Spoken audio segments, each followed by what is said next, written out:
اپنی ساس کی بات سن کر میرے ہوش اڑ گئے تھے۔ میں جو دلہن بن کر بیٹھی تھی ایک دم ہی میرا سانس گھٹنے لگا تھا۔ میری ساس کمر پر ہاتھ ٹکائے میرے سامنے کھڑی تھی اور ان کی نظریں میرے بھائی کے چہرے پر تھیں۔ دیکھو بھائی، ہم تو ایسے رخصتی نہیں لے سکتے۔ اگر میری بیٹی کی شادی تمہارے ساتھ ہوگی تو ہی میں تمہاری بہن کی رخصتی لوں گی۔ صاف لفظوں میں کہتے انہوں نے مجھ پر اور میرے بھائی پر قیامت ڈھائی تھی۔ میں تو ہکا بکا سی بس بھائی کی شکل دیکھتی رہ گئی تھی، کیونکہ میرا بھائی تو شادی شدہ تھا۔ میرے بھائی کی شادی کو 8 مہینے ہونے والے تھے اور میرے بھائی کی شادی میری پکی سہیلی مریم کے ساتھ ہی ہوئی تھی، جو اس وقت بھی میرے پاس کھڑی تھی اور اس ساری سچویشن کو سمجھنے کی کوشش کر رہی تھی۔ مگر میرا بھائی شادی شدہ ہے یہ جانتے ہوئے بھی میرے نکاح کے فوراً بعد جس طرح کی بات میری ساس نے کی تھی، اس کے بعد تو ہم سب کی ہی ہوائیاں اڑ گئی تھیں۔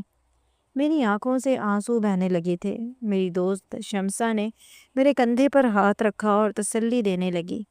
اماں تو خود حیران پریشان ایک کونے میں سر پکڑ کر بیٹھی تھیں، جبکہ میرے بھائی اسد میری ساس کو سمجھانے کی کوشش کر رہے تھے۔ آپ کیسی باتیں کر رہی ہیں؟ میں ایک شادی شدہ مرد ہوں۔ یہ مریم، یہ میری بیوی ہے۔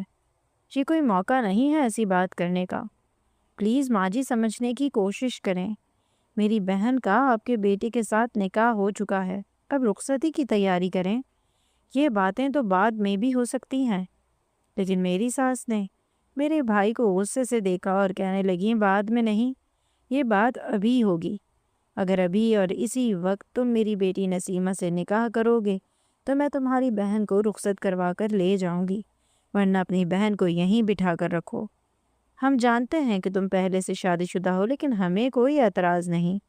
میری بیٹی نسیمہ تمہیں پسند کرنے لگی ہے اور وہ صرف تم سے ہی شادی کرنے کے لیے بضد ہے۔ اس سے پہلے کہ بھائی کچھ کہتے میں نے فوراً درمیان میں ہی بولنا شروع کر دیا۔ یہ کیسے ممکن ہے؟ میرے بھائی بھلا نسیمہ سے شادی کیوں کریں گے؟ شادی تو میری اور آپ کے بیٹے کی ہوئی ہے نا؟ رشتہ کرتے وقت تو آپ نے ایسی کوئی بات نہیں کی تھی۔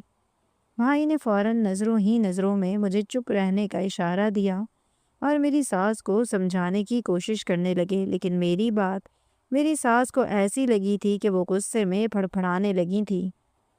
کیسی لڑکی ہے یہ؟ زبان تو دیکھو، ابھی رخصت نہیں ہوئی اور ابھی سے کہہ رہی ہے کہ اس کی شادی میرے بیٹے سے ہوئی ہے، یعنی میرا اور اس کا کوئی رشتہ نہیں۔ مت بھولو لڑکی، نسیمہ اب تمہاری نند بن چکی ہے اور اس کی خوشیوں کی ذمہ داری تمہاری بھی ہے، مگر تم نے تو آج ہی اپنے اصلی رنگ دکھانا شروع کر دیے۔ ایسی زبان تم نے پہلے تو نہ نکالی تھی، کاش ہمیں پہلے پتہ ہوتا۔ ایسی زبان دراز لڑکی ہے تو میں تو کبھی اپنے عمر کی زندگی برباد نہ کرتی۔ چلو بھائی چلو، ہم تو بارات واپس لے کر جا رہے ہیں۔ اپنی بیٹی اپنے ہی پاس رکھو۔ اگر میری بیٹی کا نکاح آج یہاں نہیں ہوگا تو ہم بھی رخصتی نہیں لیں گے۔ میری ساس نے فوراً ہی کمرے سے باہر نکلتے اتنی زور سے بلند آواز میں یہ بات کہی تھی کہ وہاں موجود کافی سارے لوگوں نے بھی یہ بات سن لی تھی اور چہ مگوئیاں شروع ہو گئی تھیں۔ ارے دیکھو تو ارم رخصت نہیں ہو رہی ہے، اس کی ساس کہہ رہی ہے لڑکی زبان دراز ہے۔ نہ جانے اس نے کیا بدتمیزی کر دی اپنی ساس کے ساتھ۔ میرے بھائی نے ناراضگی سے مجھے دیکھا اور کہنے لگے یہ سب کچھ کہنے کی کیا ضرورت تھی؟ میں معاملہ سلجھانے کی کوشش کر رہا تھا نا، لیکن تم نے اور الجھا دیا ہے۔ اب کچھ مت کہنا، میں اپنے طور پر سب ہینڈل کر لوں گا۔ بھائی فوراً میری ساس کے پیچھے گئے اور ان کی منتیں کرنے لگے۔ مریم بھابھی کا چہرہ تو فخ ہو گیا تھا۔ وہ پریشانی سے میری طرف دیکھتے ہوئے کہہ رہی تھیں یہ سب کچھ کیا ہو گیا ہے ارم؟ تمہاری نند ایسے کیسے ایک شادی شدہ مرد کے پیچھے دیوانی ہو سکتی ہے؟ اور تمہاری ساس، ان کو ذرا بھی شرم و حیا نہیں جو میرے شوہر سے اپنی بیٹی کی شادی کی بات کر رہی ہیں؟ ان کی آنکھوں میں آنسو تھے اور وہ بھائی کے پیچھے کمرے سے باہر نکلی تھی۔ میں بھی فوراً ہی اٹھ کر کمرے کے دروازے تک آ گئی، لیکن مجھے کوئی بات سنائی نہیں دے رہی تھی۔ نہ جانے ان کے درمیان کیا بات ہوئی کہ تھوڑی ہی دیر بعد قاضی صاحب میرے بھائی کے سامنے بیٹھے تھے اور ان کا نکاح میری نند نسیمہ کے ساتھ ہو رہا تھا۔ میری بھابھی ان کے پیروں میں گر چکی تھی، منتیں کرتے ہوئے کہہ رہی تھی خدا کے واسطے اسد، مجھ پر یہ ظلم نہ کرو، میرا کیا قصور ہے؟ میرے ہوتے ہوئے تو میری آنکھوں کے سامنے کسی دوسری عورت سے شادی کیسے کر سکتے ہو؟ مجھے ہرگز بھی یہ بات قبول نہیں۔ وہ بھائی کے آگے دوپٹہ پھیلائے مستقل روتے ہوئے گڑ گڑا رہی تھی، لیکن بھائی نے اپنا چہرہ پھیر لیا تھا۔ یہ میری بہن کی زندگی اور خوشیوں کا سوال ہے۔ اس کا نکاح ہو چکا ہے اور اب اس کی رخصتی کے لیے یہی ایک شرط ہے کہ میں نسیمہ سے نکاح کر لوں۔ اسی لیے مجھے اس نکاح سے مت روکو۔ مجھے اپنی بہن سے زیادہ کوئی عزیز نہیں۔ میرے بھائی نے مریم بھابی کو جھٹک دیا تھا اور قبول ہے کہتے ہوئے نسیمہ کو اپنے نکاح میں قبول کر لیا تھا۔ مریم بھابی کی آنکھوں میں آنسو بھرے ہوئے تھے۔ وہ نفرت اور ناراضگی سے مجھے دیکھ رہی تھی، جیسے میری وجہ سے یہ سب کچھ ہو رہا ہو۔ شاید سچ بھی یہی تھا کہ بھائی کی اس شادی کے پیچھے وجہ میں ہی تو تھی۔ میرا تو خود دل خون کے آنسو رو رہا تھا۔ میں کبھی بھی اپنے بھائی کی خوشیوں کی دشمن نہیں تھی اور نہ ہی اپنے بھائی کی زندگی برباد کرنا چاہتی تھی، لیکن نہ جانے کیوں آخری وقت پر میری ساس نے ایسی شرط رکھ کر سب کچھ بگاڑ دیا تھا۔ بھائی کا نکاح نسیمہ کے ساتھ ہوا تو میری رخصتی کے بارے میں بات شروع ہوئی، مگر پھر میری ساس نے ایک نئی بات رکھ دی کہ وہ مجھے رخصت کروا کر لے جا رہی ہیں اور نسیمہ کو یہیں چھوڑ رہی ہیں۔ اب سے نسیمہ اسد کی ذمہ داری ہے اور وہ یہیں رہے گی۔ ولیمے کی تیاری کریں آپ لوگ۔ پہلے نسیمہ اور اسد کا ولیمہ ہوگا، پھر ہی ہم ارم اور عمر کا ولیمہ کریں گے۔ تیری ساس نے سب کے سامنے زور سے یہ بات کی اور اس کے بعد بڑی بیزارگی سے مجھے اپنے بیٹے کے ساتھ رخصت کروا لیا۔ میں نے رخصتی کے وقت بھابھی سے ملنے کی بہت کوشش کی تھی، لیکن وہ نہ جانے کہاں غائب ہو گئی تھی، مجھے کہیں نظر نہیں آئیں۔ میری اماں نے بس آنسوؤں کے ساتھ مجھے رخصت کیا تھا اور میں گاڑی میں بیٹھ گئی تھی۔ میں جو اپنی شادی کے نام پر بہت خوش تھی، بہت ارمان اپنی آنکھوں میں سجا چکی تھی، اب خون کے آنسو بہا رہی تھی۔ عمر میرے سامنے بیٹھنے کی بجائے اگلی سیٹ پر بیٹھا تھا اور میرے برابر میں میری ساس بیٹھی ہوئی تھی۔ منہ میں پان رکھتے میری ساس نے سکون سے آنکھیں بند کر لی تھی، جیسے کوئی بہت بڑی ذمہ داری ادا کر دی ہو، اور میرے دل پر بوجھ آن پڑا تھا۔ جیسے تیسے میں اپنے سسرال پہنچی تھی اور مجھے میرے بیڈ روم میں لے جا کر بٹھا دیا گیا تھا۔ وہ سارا سامان، وہ جہیز جو میرے بھائی نے بڑے ارمانوں سے مجھے دیا تھا، اب اسی سامان کے درمیان میرا دم گھٹ رہا تھا۔ میرا شوہر ابھی تک کمرے میں نہیں آیا تھا۔ میں نے بس یوں ہی اٹھ کر کمرے میں چلنا پھرنا شروع کر دیا کہ شاید مجھے سانس آ جائے یا میرا دل کو چھلکا ہو، مگر مجھے سانس کیا آتی۔ باہر سے آتی آوازوں نے تو مزید میری سانس بند کر دی تھی۔ وہ آواز میری ساس کی تھی، جو عمر سے یعنی میرے شوہر سے بات کرتے ہوئے کہہ رہی تھی، بڑی زبان دراز لڑکی ہے۔ میں نے نسیمہ کے رشتے کی بات کیا کی، اس نے تو ہنگامہ کھڑا کر دیا اور نہ جانے مجھے کیا کچھ نہیں کہا۔ مجھے تو پہلے پتہ ہی نہیں تھا یہ اتنی زبان دراز ہے۔ بس نسیمہ کی خوشی کے خاطر میں نے ایسے برے لوگوں میں اس کا رشتہ کر دیا ہے۔ نہ جانے اس کا بھائی اسے خوش رکھے گا بھی یا نہیں، تو اس کے ساتھ ذرا صحیح سے رہنا۔ زیادہ سر پر چڑھانے کی ضرورت نہیں ہے، ورنہ یہ تیری بہن کا گھر برباد کروا کے دم لے گی۔ میری ساس اور بھی نہ جانے کیا کچھ کہہ رہی تھی اور میرا شوہر خاموشی سے سب کچھ سن رہا تھا۔ میں واپس بیڈ پر آ کر بیٹھی اور اپنے آنسوؤں پر قابو پانے لگی۔ میری تو کوئی غلطی بھی نہیں تھی، نہ ہی میرے بھائی کا کوئی قصور تھا۔ پھر کیوں میرے سسرال والوں نے ایسا کیا تھا؟ میں نے جہاں تک ساس کی باتیں سنی تھی، مجھے یہی سمجھ آیا تھا کہ نسیمہ میرے بھائی پر عاشق ہو گئی تھی اور اسی لیے اس نے موقع سے فائدہ اٹھا کر یہ سب کچھ کیا تھا۔ جانتی تھی کہ نکاح ہو گیا ہے، رخصتی سے پہلے وہ اپنے رشتے کی بات کروا سکتی تھی، اور اس نے اپنے اکلوتے اور لاڈلے ہونے کا فائدہ اٹھاتے اپنی ماں کو ہمارے سر پر مسلط کر دیا تھا، جس کے نتیجے میں اب وہ میری بھابھی بن چکی تھی اور میرے گھر میں تھی۔ اور مریم بھابھی، نہ جانے اس وقت ان پر کیا گزر رہی ہوگی۔ ان کا خیال آتے ہی مجھے شرمندگی کا احساس ستا رہا تھا۔ کچھ دیر بیٹھے بیٹھے گزری تھی کہ میرا شوہر عمر کمرے میں آیا اور اس نے اتنی زور سے کمرے کا دروازہ بند کیا کہ میرا دل اچھل کر حلق میں آ گیا۔ اور پھر جب وہ میرے قریب آیا تو کوئی پیار محبت کی بات کرنے کی بجائے وہ غصے سے مجھے گھور رہا تھا۔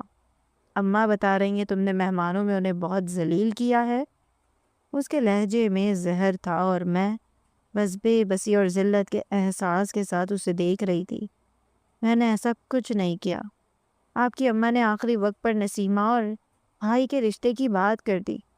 بھائی مریم بھابھی سے بہت محبت کرتے ہیں، ان کی مریم بھابھی سے پسند کی شادی ہے۔ مریم پہلے میری دوست تھی، بھابھی تو وہ بعد میں بنی، اور بھابھی اب پریگننٹ بھی ہے، اس لیے میں یہ رشتہ نہیں چاہتی تھی۔ وہ نسیمہ کو کیسے خوش رکھیں گے جب ان کے دل میں مریم کی محبت ہے اور وہ اس کے بچے کے باپ بننے والے ہیں؟ میں نے اپنے شوہر کو سمجھانے کے لیے ایک بات کہی تھی، لیکن میں نہیں جانتی تھی کہ یہی ایک بات میری زندگی کی سب سے بڑی غلطی بننے والی تھی۔ میرے شوہر کا تو منہ ہی کھل گیا تھا۔ کیا مطلب ہے؟ تم نے اپنی دوست کا چکر اپنے بھائی سے چلوا رکھا تھا؟ کیسا خاندان ہے تمہارا؟ تمہارا بھی تو شادی سے پہلے کسی کے ساتھ کوئی چکر نہیں تھا۔ اگر تم نے اپنی دوست کو اپنے بھائی کے ساتھ عشق و عاشقی کرنے دی تو اس کا مطلب ہے کہ تمہارا بھائی بھی اس کے کسی بھائی کے ساتھ کوئی چکر ہوگا۔ عمر کی بات پر میرے قدموں تلے سے زمین ہی سرک گئی تھی۔ نہیں نہیں، آپ غلط سمجھ رہے ہیں، ایسی کوئی بات نہیں ہے۔ میں کوئی ایسی ویسی لڑکی نہیں ہوں، میں تو بس یہ سمجھانے کی کوشش کر رہی ہوں کہ بھائی نسیمہ کو کیسے خوش رکھیں گے جب وہ مریم سے محبت کرتے ہیں۔ لیکن آپ کی اماں نے اتنا ہنگامہ کھڑا کیا کہ بات کچھ اور ہو گئی۔ میرے شوہر نے بس غصے سے ایک نظر مجھ پر ڈالی اور کپڑے بدلنے کے لیے واش روم میں چلے گئے۔ تھوڑی دیر بعد جب وہ واپس آئے تو اپنا تکیہ بستر پر ڈالا اور منہ پھیر کر سونے لیٹ گئے، جیسے انہیں مجھ سے اور اس شادی سے کوئی لینا دینا ہی نہ ہو۔ میں نے بڑی مشکل سے اپنے جذبات پر قابو کیا اور خود بھی لباس تبدیل کرتے سونے کے لیے لیٹ گئی، لیکن تھوڑی ہی دیر بعد دل بے چین ہونے لگا۔ میرا شوہر مجھ سے ناراض تھا، وہ مجھے ایک بری اور بد کردار لڑکی سمجھ رہا تھا، اور یہی بات مجھے تکلیف پہنچا رہی تھی۔ اسی لیے میں نے آہستہ سے اپنے شوہر کے بازو پر ہاتھ رکھا۔ عمر، میری بات سنیں، آپ مجھے غلط سمجھ رہے ہیں۔ جو کچھ ہوا وہ اتنی اچانک ہوا کہ میں خود بھی نہیں سنبھل پائی۔ میں نے آپ کی اماں کے ساتھ کوئی بدتمیزی نہیں کی ہے، پلیز میرا یقین کریں۔ عمر نے پلٹ کر ایک نظر میری طرف ڈالی اور میرا ہاتھ جھٹک دیا۔ میں بہت تھکا ہوا ہوں، مجھے سونے دو، یہ بازاری عورتوں والے چوچلے نہ کرو۔ شوہر کی بات پر میرا دل کٹ کر رہ گیا تھا۔ وہ منہ پھیر کر سو چکا تھا اور میں بنا آواز کے آنسو بہا رہی تھی۔ رہ رہ کر مجھے مریم بھابھی کا خیال آ رہا تھا، جو 5 مہینے کی پریگننٹ تھی، اور ان کے شوہر نے ایسی حالت میں انہیں چھوڑ کر دوسری شادی کر لی تھی، صرف اس لیے تاکہ میرا گھر بس جائے۔ میں اپنی بھابھی سے کیسے نظر ملاتی؟ میں ان کے قصوروار بن چکی تھی۔ جیسے تیسے کر کے صبح ہوئی اور میرا شوہر اٹھ کر کمرے سے باہر چلا گیا۔ میں بھی تیار ہو کر کمرے میں ہی بیٹھ گئی، لیکن نہ ہی میری ساس کمرے میں آئیں اور نہ ہی کوئی اور۔ میں بہت اچھی طریقے سے میری حیثیت کا احساس ہو رہا تھا۔ اس گھر میں اور اس گھر کے لوگوں کے دلوں میں میرے لیے کوئی جگہ نہیں تھی۔ کچھ دیر بعد عمر بھی کمرے میں آئے اور کہنے لگے، اماں کہہ رہی ہیں تمہارے گھر سے جو بھی سونے کے زیورات آئے ہیں وہ سب ٹرنک میں رکھے ہیں، وہ پہن کر تیار رہو، میں تمہیں تمہارے گھر چھوڑ کر نسیمہ کو لے کر آؤں گا۔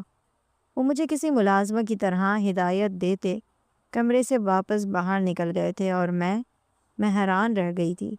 میری اماں نے تو مجھے کوئی زیور نہیں دیے تھے۔ ہمارے پاس اتنے پیسے ہی کہاں تھے کہ اماں مجھے سونے کے زیورات بناتی۔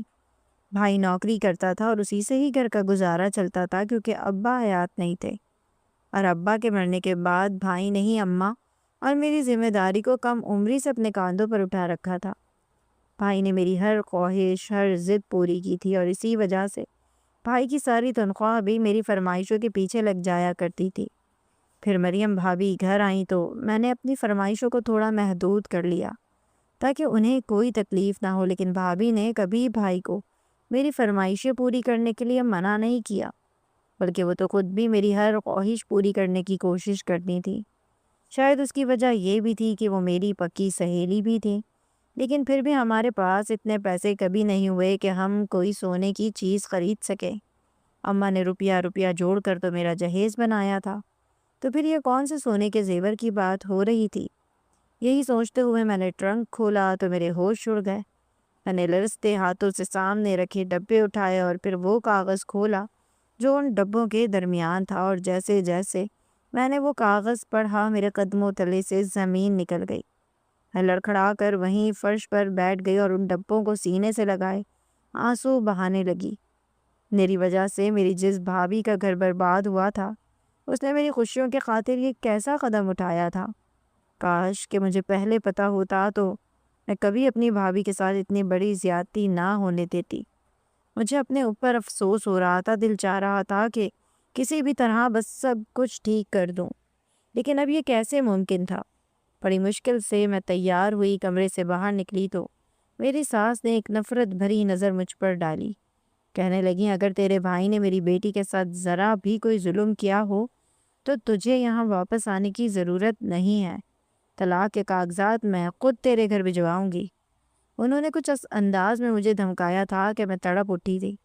میں نے فوراً اپنے شوہر کو دیکھا تھا جو مٹی کا بت بنا کھڑا تھا۔ میں بنا کچھ کہے اپنے گھر پہنچ گئی تھی۔ گھر کے دروازے پر پہنچ کر خود بخود میری آنکھوں سے آنسو بہہ رہے تھے۔ میں نے جیسے ہی اندر قدم رکھا تو میری نظر نسیمہ پر پڑی۔ اسے دیکھ کر میرے دل میں ایسی نفرت جاگی کہ میں نے منہ پھیر لیا۔ وہ پوری طرح دلہن بن کر تیار بیٹھی تھی، مجھ سے کہیں زیادہ سج دھج کر۔ میرا شوہر اپنی بہن کو لے کر واپس اپنے گھر چلا گیا تھا اور میں نے اماں کے کمرے کا رخ کیا تھا۔ اماں اپنے بستر پر بیٹھی تھی، صدیوں کی بیمار نظر آ رہی تھی۔ مجھے دیکھتے ہی گلے سے لگا کر رونے لگی۔ میرا دل تو خود غم سے نڈھال تھا، میں بھی آنسو بہانے لگی۔ پھر کچھ دیر بعد ہم دونوں سنبھل گئے تو میں نے اماں سے پوچھا کہ بھابھی کہاں ہے؟ مجھے مریم بھابھی سے ملنا ہے، میں ان سے معافی مانگنا چاہتی ہوں۔ میری وجہ سے ان کے ساتھ بڑی زیادتی ہو گئی ہے۔ انہوں نے میرے لیے کیا کچھ نہیں کیا اور میری ہی وجہ سے ان کا گھر برباد ہو گیا۔ اماں نے ایک نظر مجھ پر ڈالی اور کہنے لگیں، وہ ہاسپٹل میں ہے۔ اماں کی بات سن کر میں کانپ گئی۔ خیریت اماں، کیا ہوا ہے؟ اور پھر جو خبر اماں نے مجھے سنائی وہ واقعی ہی قیامت سے کم نہیں تھی۔ مریم بھابھی میری رخصتی سے پہلے ہی بے ہوش ہو کر کسی کونے میں گری تھیں اور کسی کو خبر نہیں ہوئی تھی۔ اس وقت سبھی اپنی پریشانی میں تھے۔ بھائی اور اماں مجھے رخصت کرنا چاہتے تھے، اسی لیے مجھے رخصت کرنے کے بعد جب انہوں نے مریم بھابھی کو تلاش کیا تو وہ کچن کے پاس بے ہوش ملی۔ انہیں ہاسپٹل لے جایا گیا تو پتہ چلا کہ مس کیریج ہو گیا ہے اور اب ان کا بچہ اس دنیا میں نہیں رہا۔ مریم بھابھی کی حالت بھی بہت سیریس تھی۔ یہ سن کر میری روح کانپ اٹھی تھی۔ اماں، یہ تو بڑا ظلم ہو گیا۔ بھائی اور بھابھی کب سے اپنے بچے کی خوشی کا انتظار کر رہے تھے۔ یہ سب کیسے ہو سکتا ہے؟ میں سر پکڑ کر بیٹھ گئی تھی۔ اماں، بھابھی کے ساتھ ہاسپٹل میں کون ہے؟ تم یہاں کیوں ہو؟ تم کیوں نہیں گئی ہسپتال؟ میری بات پر اماں کی آنکھیں نم ہو گئیں۔ میں جانا چاہتی تھی بیٹی، لیکن مریم کے ماں نے مجھے اور تمہارے بھائی کو بہت ذلیل کیا اور سختی سے ہمیں ہاسپٹل چلنے کے لیے منع کر دیا۔ تمہارا بھائی پھر بھی زبردستی جیسے تیسے ہاسپٹل گیا، لیکن جیسے ہی مس کیریج ہوا تو اسے بھی ہاسپٹل سے سسرال والوں نے دھکے دے کر نکال دیا۔ کہتے ہیں کہ ہماری بچی کو طلاق دو اور اس کی زندگی آسان کر دو۔ بیچاری مریم کا تو کوئی قصور نہیں تھا، اس پر بڑا ستم ہوا۔ ایک تو سوتن سر پر آ گئی، پھر بچہ بھی ضائع ہو گیا، اور اب اس کے گھر والے یہ رشتہ ہمیشہ کے لیے ختم کرنا چاہتے ہیں۔ وہ چاہتے ہیں کہ اسد مریم کو طلاق دے دے، کیونکہ اب مریم کا اس گھر میں کوئی کام نہیں ہے۔ اور پھر یہ تمہاری نند نسیمہ، اس کے ہوتے ہوئے بھلا مریم اس گھر میں کیسے سکون سے رہ سکتی ہے؟ اس نے تو ایک ہی رات میں اپنے رنگ دکھا دیے۔ جب مریم کے پیچھے تمہارا بھائی ہاسپٹل دوڑا تو نسیمہ کی شکل دیکھنے والی تھی۔ وہ پورے گھر میں سامان پٹک چکی تھی اور اس نے ساتھ ہی مجھے بھی دھمکی دی کہ اگر اسد نے میرا حق ادا نہیں کیا تو وہ اپنے بھائی سے کہہ کر تمہیں بھی طلاق دلوا دے گی۔ ہمارے سر تو یہ اچھی بلا پڑی ہے۔ ہم نے سوچا تھا اچھا خاصا خاندان ہے، لڑکا خوب کماتا ہے، زیادہ لمبی چوڑی فیملی نہیں ہے، بہن کی شادی ہو جائے گی تو تم اپنے گھر میں سکون کی زندگی گزارو گی۔ لیکن کیا خبر تھی کہ وہی بہن ہمارے گلے پڑ جائے گی۔ بیچاری مریم نے تمہارے لیے کیا کچھ نہیں کیا، اسی کے ساتھ سب سے زیادہ زیادتی ہو گئی۔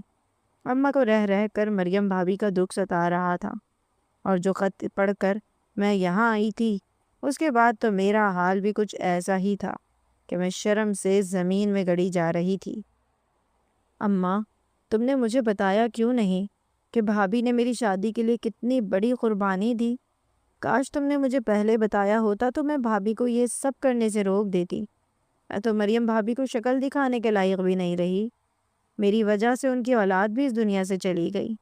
اماں مجھے ہاسپٹل لے چلو، میں بھابھی سے ملنا چاہتی ہوں، معافی مانگنا چاہتی ہوں۔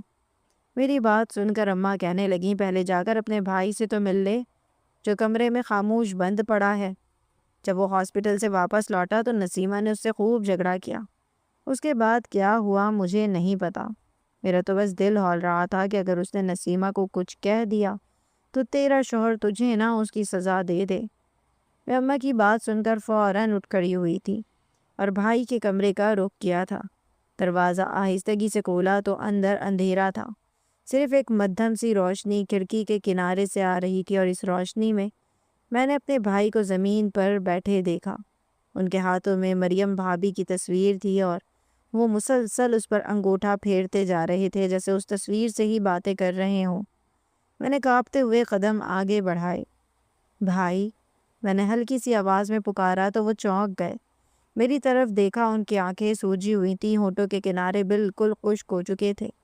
ان کی حالت نے میرا دل چیر کر رکھ دیا۔ بھائی نے مجھے دیکھا تو ٹوٹے ہوئے لہجے میں بولے، کیسی ہو میری بہن؟ تمہارے شوہر نے تمہیں کوئی تکلیف تو نہیں پہنچائی نا؟ میری دعا ہے تم ہمیشہ خوش رہو۔ یہ سب کہتے ہوئے ان کی آواز بھر آئی اور میں خود کو روک نہ سکی۔ میں دوڑ کر ان کے قدموں میں بیٹھ گئی۔ بھائی پلیز، یہ سب میری وجہ سے ہوا ہے، میں جانتی ہوں بھابھی کے ساتھ ظلم ہوا ہے، لیکن خدا کے لیے خود کو اس طرح ختم مت کریں۔ آپ ہی تو میری طاقت ہیں بھائی۔ ابا کے جانے کے بعد آپ نے میرے سر پر ہاتھ رکھا اور مجھے کبھی باپ کی کمی محسوس نہیں ہونے دی، لیکن دیکھیں آج میری ہی وجہ سے آپ کی ساری خوشیاں چھن گئی ہیں۔ بھائی نے فوراً نفی میں سر ہلاتے مجھے اپنے سینے سے لگا لیا اور روتے ہوئے بولے، ارم اس میں تمہارا کیا قصور ہے؟ کون جانتا تھا کہ آخری وقت پر نسیمہ یہ حرکت کرے گی؟ اس کی وجہ سے میں نے اپنی بیوی کو اپنی آنکھوں کے سامنے تڑپتے دیکھا ہے۔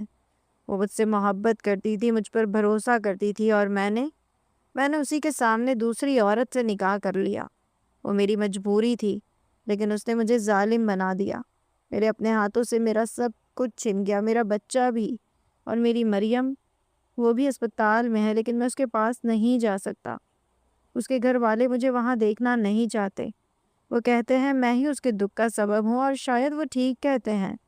شاید میں واقعی قاتل ہوں، اپنی ہی محبت کا، اپنی ہی اولاد کا۔ میں نے ان کے ہاتھ تھام کر کہا، بھائی میں آپ کو مریم بھابھی کے پاس لے کر جاؤں گی، وہ آپ کو دیکھنا چاہتی ہوں گی۔ یقین مانے وہ آپ سے نفرت نہیں کر سکتی، آپ ان کی زندگی ہیں، وہ ضرور سنبھل جائیں گی۔ بھائی نے ایک تلخ مسکراہٹ کے ساتھ کہا، اگر وہ زندہ رہی تو؟ ارم، اسپتال سے فون آیا تھا کہ ان کی حالت اب بھی نازک ہے، ڈاکٹرز کچھ نہیں کہہ پا رہے۔ میں نے ایک سرد آہ بھری اور زمین پر گرتی آنکھوں سے آنسو صاف کیے۔ مجھے محسوس ہو رہا تھا کہ میری زندگی کا سکون ختم ہو گیا ہے۔ میری شادی خوشی کا دن بننے کی بجائے ایک زخم بن چکا تھا۔ آپ اسپتال چلیے، میں بھی چلوں گی، ہمیں ان کے پاس ہونا چاہیے بھائی۔ بھائی نے میرا چہرہ دیکھا اور آہستہ سے کہا، اگر نسیمہ کو خبر ہو گئی کہ میں مریم کے پاس گیا ہوں تو وہ تمہیں طلاق دلوائے بغیر نہیں چھوڑے گی۔ ارم، اس کی نفرت بہت خطرناک ہے، تم نہیں جانتی وہ کیا کر سکتی ہے۔ جانتی ہوں، کل رات زبردستی اس نے اپنا حق وصول کیا ہے۔ وہ ہر بات پر مجھے دھمکی دیتی رہی کہ اگر میں نے اسے نہ اپنایا تو وہ تمہیں طلاق دلوائے گی، تمہارا گھر تباہ کر دے گی، اور وہ ایسا کر سکتی ہے، اور میں نہیں چاہتا کہ میری بہن کی خوشیاں میری وجہ سے برباد ہو جائیں۔ بھائی میرے خاطر کسی بھی حد تک جا سکتے تھے، یہ تو میں جانتی تھی، لیکن وہ اپنی اور مریم کی محبت بھی قربان کر دیں گے، مجھے اس کا اندازہ بالکل نہیں تھا۔ میں نے بھائی کو راضی کیا اور ہم دونوں رکشہ لے کر ہاسپٹل پہنچے۔ وہاں مریم بھابھی کے کمرے کے باہر ان کی ماں بیٹھی تھی، جن کے چہرے پر غصہ اور دکھ دونوں آیا تھے۔ انہوں نے بھائی کو دیکھتے ہی چیخنا چلانا شروع کر دیا، تمہیں کس نے بلایا؟ یہاں سے نکل جاؤ، تمہاری وجہ سے میری بیٹی اس حال میں پہنچی ہے، تم ظالم انسان ہو، جاؤ یہاں سے۔ میں نے آگے بڑھ کر ان کے ہاتھ پکڑ لیے۔ خالہ پلیز ہمیں ایک بار مریم بھابھی کو دیکھنے دیں، خدا کے لیے انہیں دیکھنے کے بعد آپ چاہیں تو ہمیں دھکے دے کر نکال دینا، لیکن ہمیں اتنی اجازت دے دیں خالہ۔ خالہ کی آنکھوں میں آنسو آ گئے، انہوں نے بمشکل خود کو سنبھالا، وہ اندر سے بہت کمزور ہو گئی ہے، ڈاکٹرز کہہ رہے ہیں دعا کرو۔ وہ رونے لگیں۔ ہم دونوں اندر داخل ہوئے۔ مریم بھابھی بیڈ پر لیٹی تھی، چہرہ پیلا پڑ چکا تھا، آنکھیں بند تھیں اور ہاتھوں پر انجیکشن کی سوئیاں لگی تھیں۔ میں نے آگے بڑھ کر ان کے ہاتھ کو تھاما تو وہ آہستہ سے آنکھیں کھولنے لگیں۔ ان کی نظر جیسے ہی بھائی پر پڑی، انہوں نے بہت مدھم آواز میں کہا، اسد تم آ گئے۔ بھائی نے کانپتے ہوئے ان کا ہاتھ تھام لیا۔ مریم پلیز مجھے معاف کر دو۔ میں تمہیں معاف کرتی ہوں۔ یہ کہتے مریم بھابھی آنکھیں بند کر چکی تھیں۔ مشین کی بیپ تیز ہونے لگی۔ میں نے گھبرا کر بھائی کا ہاتھ پکڑا۔ بھائی مریم بھابھی کو ہلانے لگے۔ مریم اٹھو، مریم، مریم آنکھیں کھولو پلیز، مریم پلیز۔ مگر وہ نہیں اٹھی۔ ڈاکٹرز دوڑتے ہوئے اندر آئے لیکن سب کچھ ختم ہو چکا تھا۔ مریم بھابھی ہمیشہ کے لیے خاموش ہو گئی تھیں۔